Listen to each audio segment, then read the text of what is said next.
क्या कर रहा है? भाई यहाँ पे क्या हो? கன்சி வெட்டும் நேரத்திலே உலகம் தன்னை நான் மாற்றும். Don't let your kids watch it.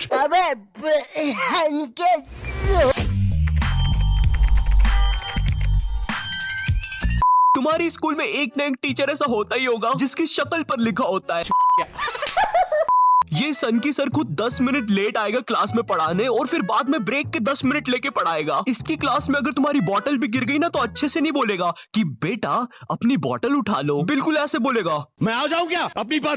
इसको तुम्हारी कोई बात ही नहीं मानना है, पूरे टाइम चिड़ा हुआ रहेगा, ऐसा लगता है घर पे बीवी से लड़के आया है। मेरा कच्चा किधर है? ये तेरी ब्रेड, ये तेरा दूध, माँ का नहीं खाना।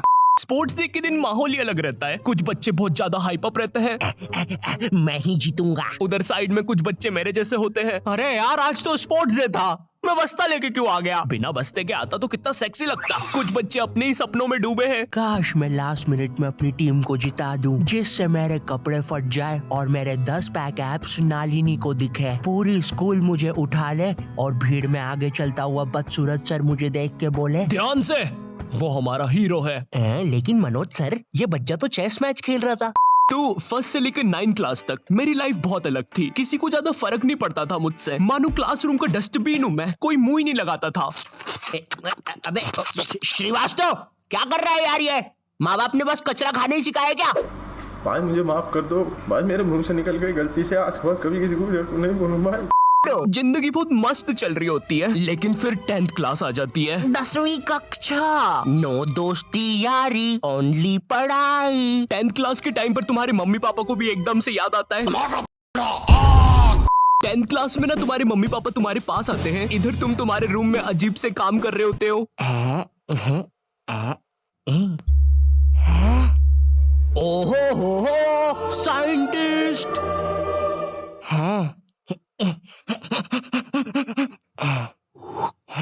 ओहो साइंटिस्ट। पीछे से तुम्हारे मम्मी पापा आते हैं, पूची पूची पूची पूची पुई। हाँ मुझे पता है मम्मी पापा के चलने की आवाज ऐसी नहीं होती। 10th क्लास में मेरे पापा भी मेरे पास आए थे। उन्होंने मेरे कंधे पर हाथ रखा, मेरी आंखों में आंखें डाल के देखा और कहा, ये सर पे बारबी की नेम चिट लगाना बंद कर। और 10th क्लास आ गई है, पढ़ाई कर लेना चुपचाप।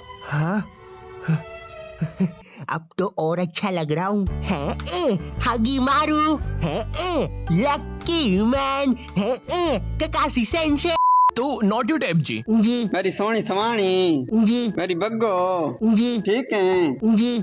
तुम्हारे साथ कभी ऐसा हुआ है तुम आराम से एक चड्डी में बैठे हो और जेल जैसे कटोरे में दाल चावल खा रहे हो, ठंडी ठंडी हवा चल रही है और सब कुछ मस्त चल रहा है, लेकिन एकदम से तुम्हारे घर पे 10 रिश्तेदार आ जाते हैं। अब जरा सोचो उस चड्डी पे दाल चावल खाते हुए बच्चे पर क्या बीत रही होगी। तुम्हें वहां से भागने तक का मौका नहीं दिया जाएगा।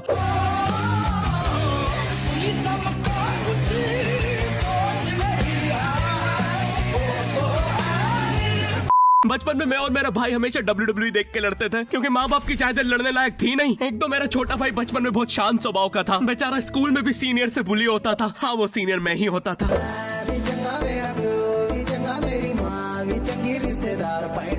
मैं ना क्रिश्चियन स्कूल में था, तो हर साल विंटर हॉलीडेज के पहले मेरे स्कूल में क्रिसमस सेलिब्रेशन होता था। एक मोटा सा सर सेंटा बनकर आता था, फिर जिंगल बेल पर नाचता था। वो कॉस्ट्यूम इतना टाइट होता था कि सर के जिंगल बेल अलग झूमते हुए नजर आते थे। फिर स्टेज पर 5th B के बच्चे आते हैं और बेजुबान पर ब्रेक डांस करते हैं।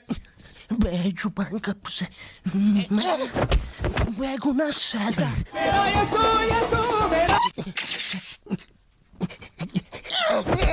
मुझे ना स्कूल ट्रिप्स बस में जाना कभी पसंद नहीं है। शुरू करो अंताक्षरी लेके प्रभु का लाल दुपट्टा उड़ गया रे मेरे हवा के झोंके।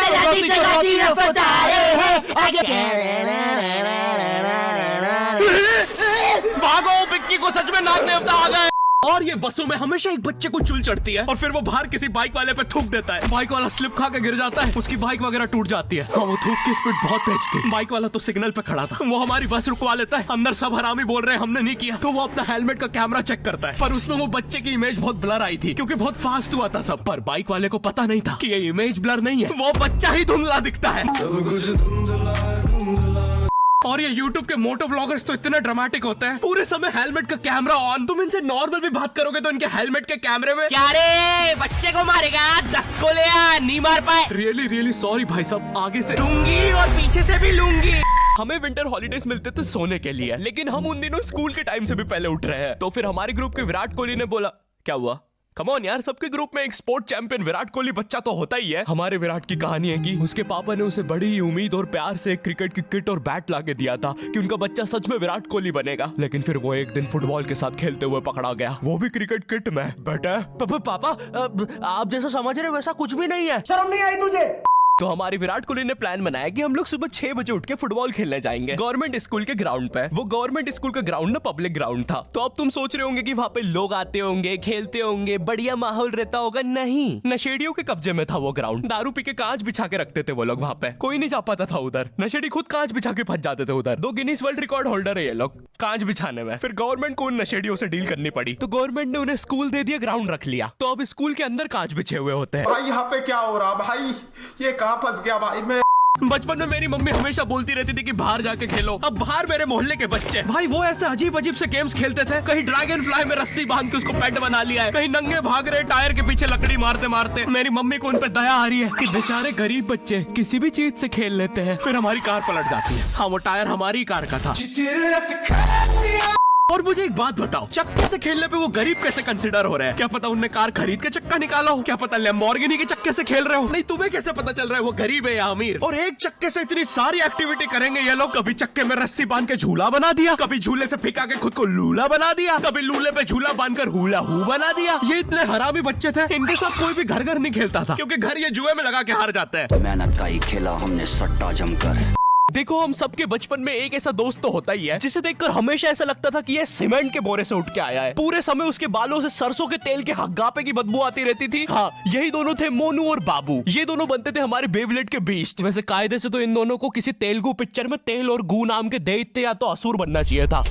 तुम्हें पता है ना ये कितना जरूरी सामान है? वो देखो चिड़िया किधर है? अरे किधर है चिड़िया? है साला हमको झूठ बोला। तुम क्या देख रहे थे बे मोटे? आपको तो पता ही है सर, बाबू ऐसा ही है। तुम मेरी बीवी के साथ क्या कर रहे हो? अरे मेरी बीवी! तुम्हें तो पता ही है दोस्त, बाबू ऐसा। कौन है तू? अब तू कौन है?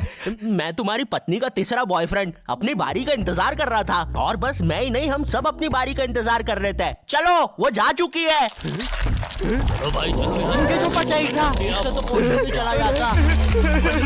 मरा कैच मारी हवा में सवारी, गोरा खारा मोटा पीछा गोदरेज बारी, बरबर गैर चलेरा गाड़ी तभी बहुत जोरी बारी, मारा गेम अलग इसी शाड़ी मौत बेच मारी।